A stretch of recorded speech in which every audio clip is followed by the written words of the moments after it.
Voilà, donc 7 personnes sont là. Donc avant, il y avait 8, donc on a besoin de quelqu'un d'autre aussi. Mais on va entamer en attendant qu'il arrive. OK.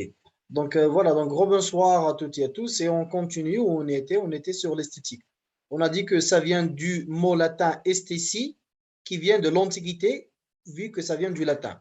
Donc, ce qui signifie aussi la sensation, ou bien le nom de la sensation qui a été déclenchée par quelque chose qui est beau ou quelque chose qui est belle. Quand on voit une beauté, on sent quelque chose qui nous rend joyeux, qui nous rend heureux. D'accord? Donc, ce sentiment, il a été décrit par le mot sensation. D'accord? Voilà. Donc, esthétie. Et voilà, mais ça vient de l'Antiquité qui signifie la prévention à la sensation, qui sépare la prévention de la sensation. Ça veut dire, je vois un tableau, ce qui est bien, ce qui me rend heureux, ce qui est beau, ce qui déclenche cette esthétie ou cette sensation, je le mets là, en face de moi. Ce qui est à part, qui va me prévenir de sentir cette sensation, je le dégage. J'adore la couleur bleue et la couleur rouge, par exemple. Je vois un tableau qui a des fleurs rouges, bleues, roses, verts. Et je déteste le noir, mais je le vois dans le tableau. Le noir, ça va me prévenir de sentir cette esthétie ou bien cette sensation de voir la beauté. Qu'est-ce que je vais faire? Tout simplement, je vais nier le regard de ce noir, ne pas voir ce noir et me concentrer sur le rouge ou le jaune ou le bleu, les couleurs que j'aime. D'accord? Donc, le fait de séparer les deux choses, ça va me rendre concentré sur ce que j'aime bien voir, ce qui va déclencher cette sensation et cette esthétie. C'est pour ça qu'on dit qui signifie ou bien qui sépare la prévention à la sensation. Donc ça, c'est une interprétation. Il pourrait y avoir d'autres interprétations. D'accord? Désolé, je vais quitter. J'aurai du travail tôt. Votre science est adorable. Merci. Merci beaucoup, Madame Za. Merci beaucoup. On se voit demain, Inch'Allah, dans un autre module. Bonne nuit. D'accord. Donc, nous aussi, on ne va pas beaucoup tarder. Donc, si vous voulez rester avec nous jusqu'on finit, on ne va pas tarder trop. Il est déjà 2 heures du matin. Donc, vous pouvez rester jusqu'on finit ce qu'on a à finir. C'est aussi une séance qui vise à produire la théorie du beau et à analyser les mécanismes de production. Voilà, comme vous voyez, de produire la théorie du beau, de mettre en place, de concrétiser ce qui est beau et analyser les mécanismes de production. Analyser comment ce qui a été beau a été produit. Par exemple, on voit tous le tableau de Mona Lisa. Le tableau de Mona Lisa, il est connu, d'accord? Donc, c'est une œuvre d'art, d'accord? Mais le tableau, pourquoi il est beau? Comment il a été produit? On doit l'analyser. Qu'est-ce que le peintre, quand il a vu cette idée dans sa tête, qu'est-ce qu'il a vécu? C'est qui cette dame pour lui? C'est Mona Lisa? C'est pourquoi il l'a mis avec un sourire dans un tableau tragique? Les couleurs du tableau sont des couleurs foncées, tragiques. Comment elle a habillé la dame? Ce n'est pas des habits qui sont très chers, qui coûtent de l'argent. C'était une dame normale, on va dire même paysanne, dans un paysage normal, dans un climat un peu, on va dire, hazina, d'accord? Mais il a un sourire, il sourit. D'accord? Donc, il y a une beauté là-dedans. Une dame qui a une souffrance, qui a des signes de beaucoup de travail, de pauvreté, de ci, de ça, mais qu'elle sourit.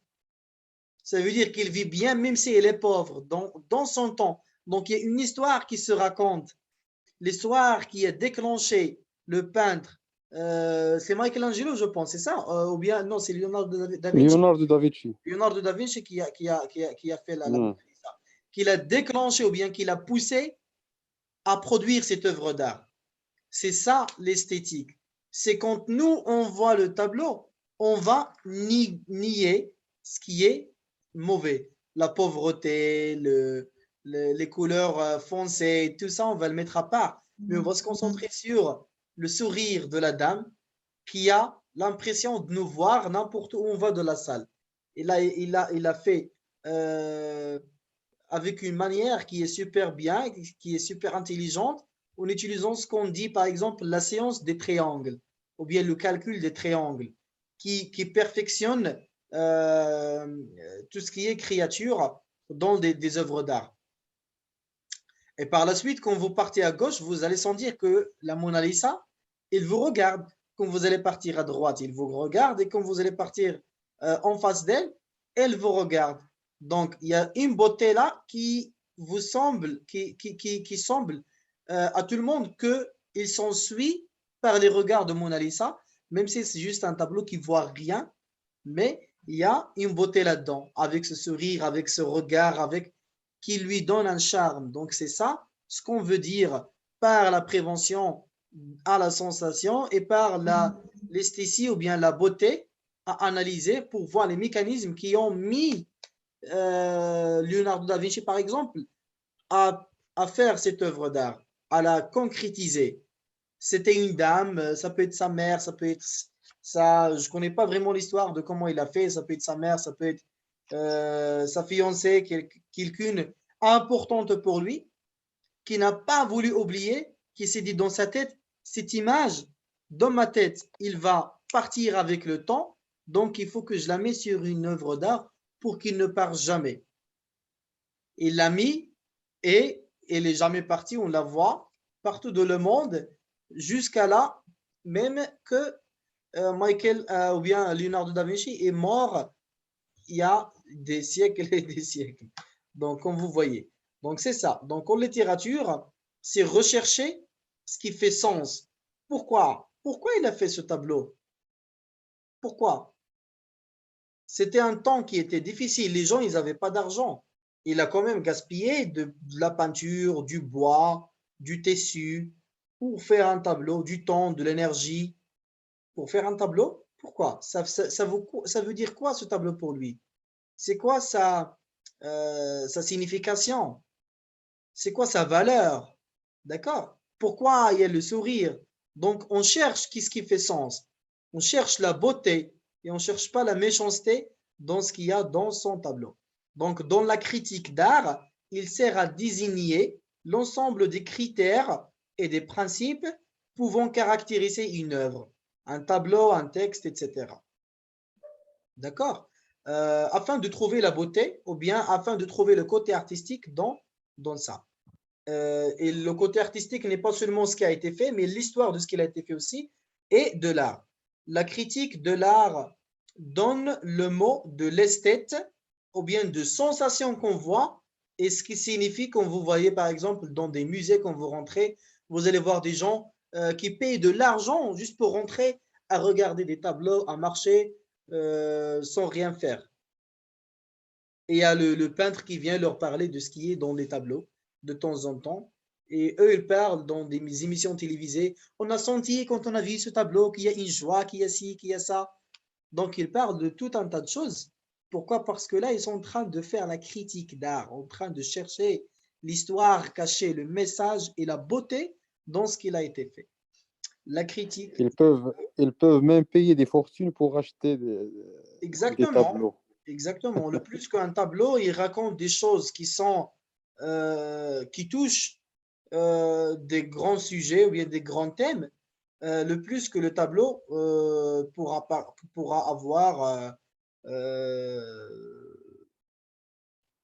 on va dire, un coût élevé.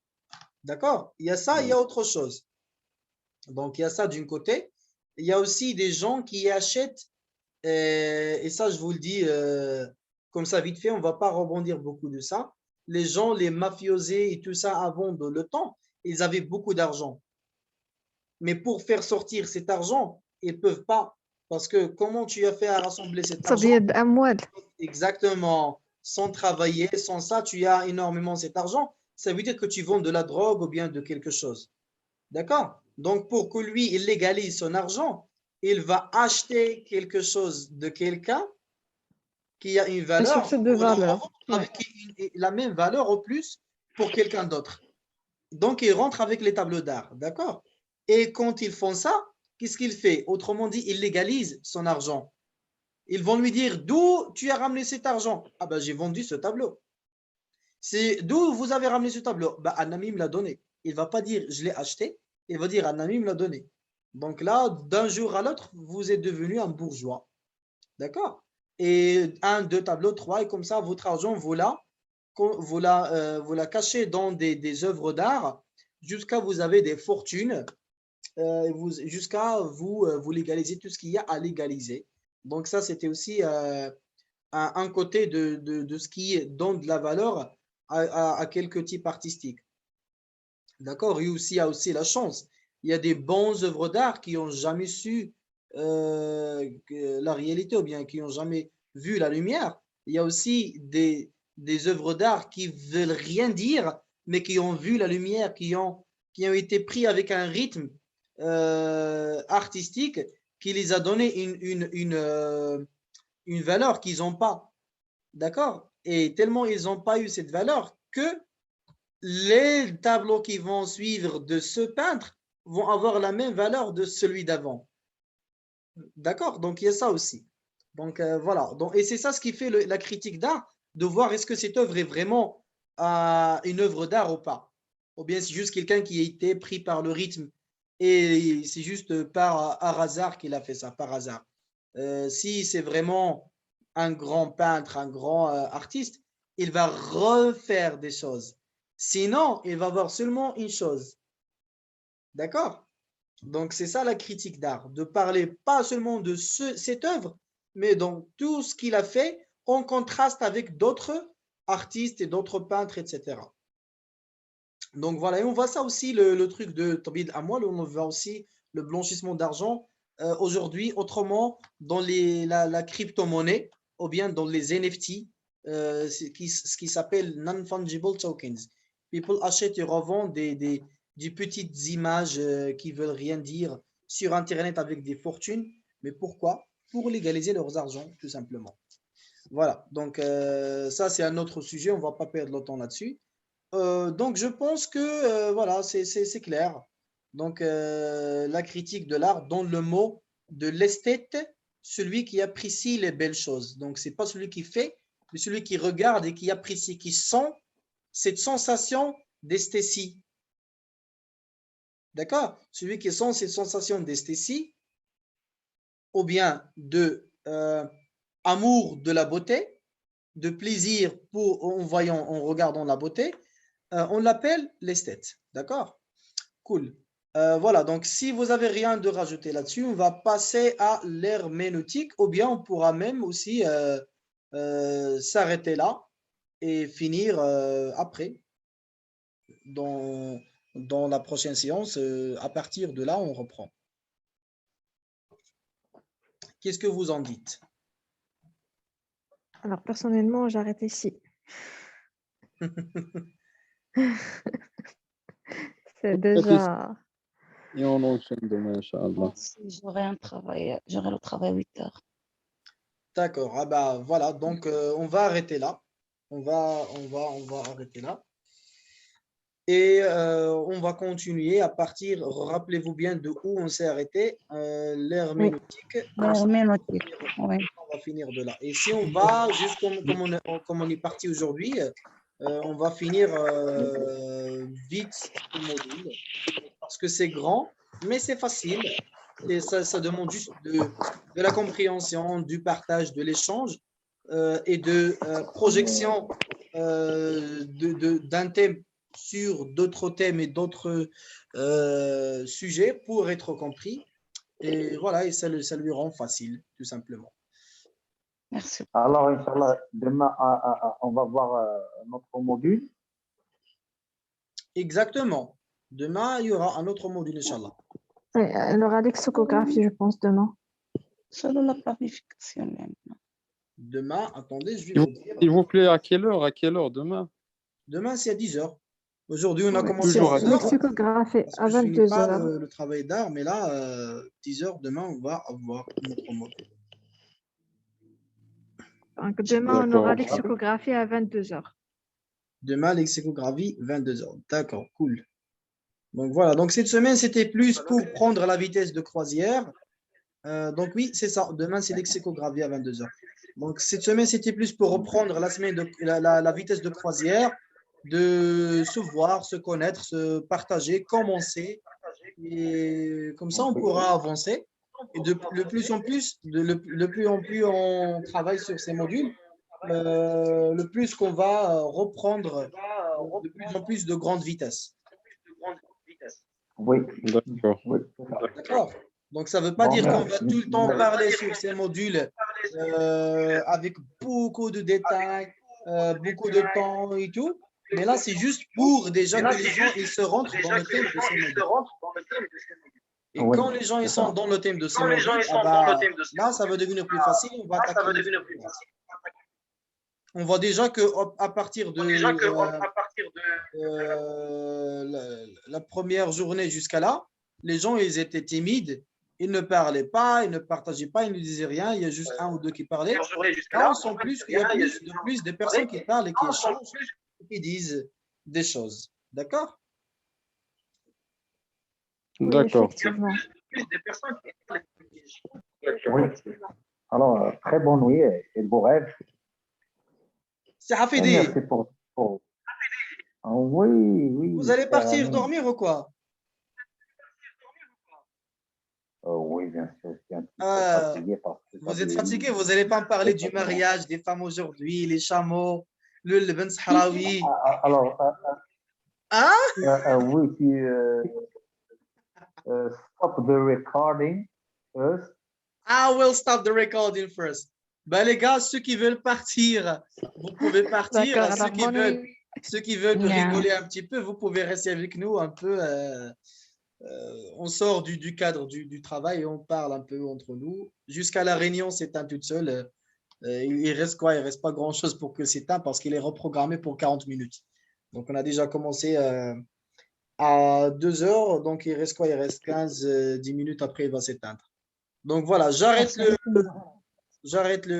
Bon, Merci à toutes et à tous Bonne pour nuit. on vous remercie. atteindre la Je vous réunion. remercie Et voilà. tellement.